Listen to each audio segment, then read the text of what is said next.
What's going on, everybody? Welcome back to day 110 of Vlogging Every Day Until I Become a Veterinarian. I got some great news.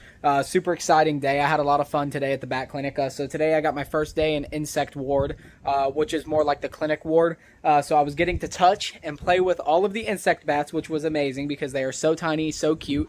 Little tiny pomfrey, a little tiny red bat. I got to feed her. I don't know if I can throw that clip in here, but I'm going to try to ask them about the social media stuff so I can start including some of these little clips. But yeah, I got to feed her and I got a little video of it. It's super cute. She's adorable. And one thing that they kind of surprised me with was we were in the fridge getting medicines and we saw some cadavers. So some little bags with bat bodies in it, ones that had passed away. So usually if they're not super attached to certain bats, they will, or if they are super attached to the bats, they will bury them, makes little graves for them, yada yada, you know, depending on who the keeper is and what their attachment is to that bat. But there's a lot of bats, so there's obviously a lot of bats that people don't get really attached to.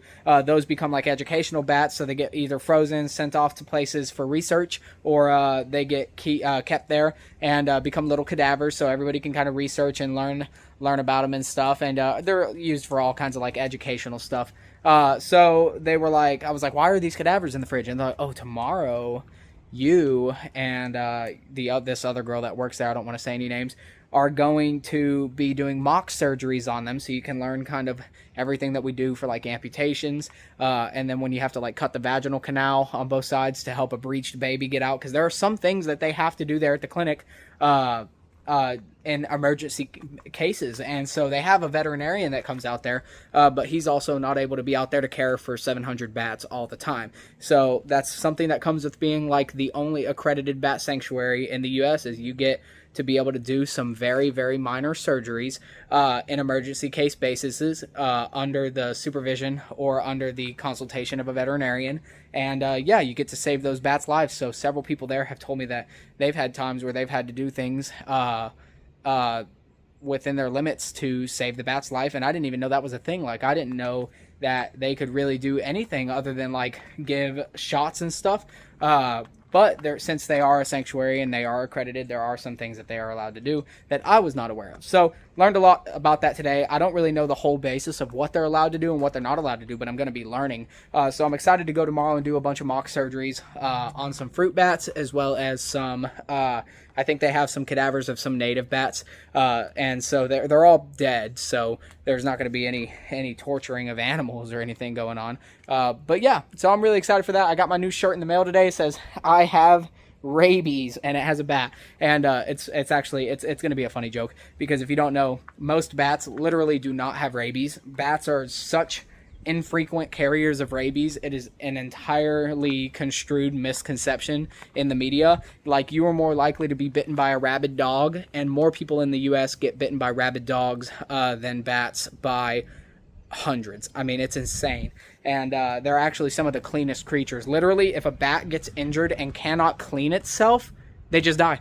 They'll just die. They're like, oh, I can't clean myself, I can't wash myself, guess I'll just die. Guess I'll just roll over and die. So they can get all kinds of like fungal infections, bacterial infections, because of not being able to clean themselves, and they'll just die. So a lot of the times, if a bat comes in and they're really sick and they can't groom themselves, we literally have to groom them like 2 to 3 times a day, just so they stay alive, so they don't just kick over and die. So I'm excited for that, and I'll show y'all what the tortoises are up to and the plants. Plants are doing good. We're actually about to get some rain. I actually hear it thundering by, so I haven't watered these for the last like 2 or 3 days. So they're nice and dry, ready for some rain. Everything's doing great. Look at that. It's like a little jungle of clovers.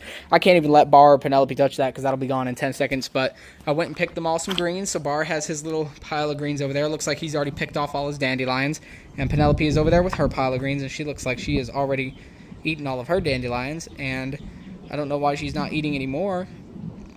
Or is she going after? Oh, she is. Okay. So she's doing good. We got the cats out right now. I decided to let them out. Get some nice little outside air. Kita! Kita! What are you doing, Kita? What are you doing, Kita? That's literally all she comes outside to do. She just likes rubbing on these bricks. Rubbing on her back. Kita! Hey, Kita! Sweet girl. Who else we got? Yeah, that's pretty much it. We got those 3 over there. Azula, Kyung, and Bees. Bee-boy! Hey, Bee-boy! That's my big boy. Zubu! Zoo! Hi, Zubu. Ooh, ooh, ooh, ooh. You fast boy.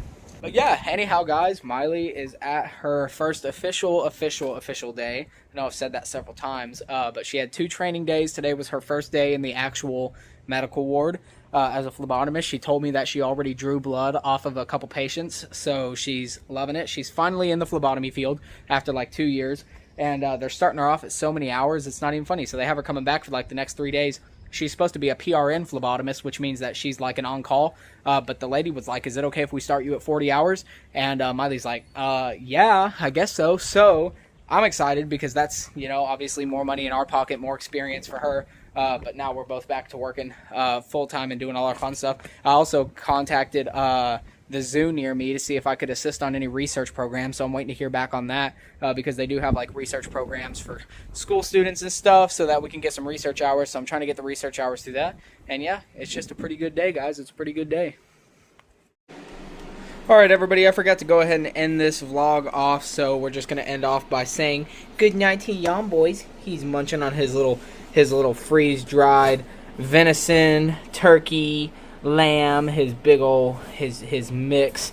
And yeah, I will see you guys tomorrow for vlogging every day until I become a veterinarian, day 111. Later.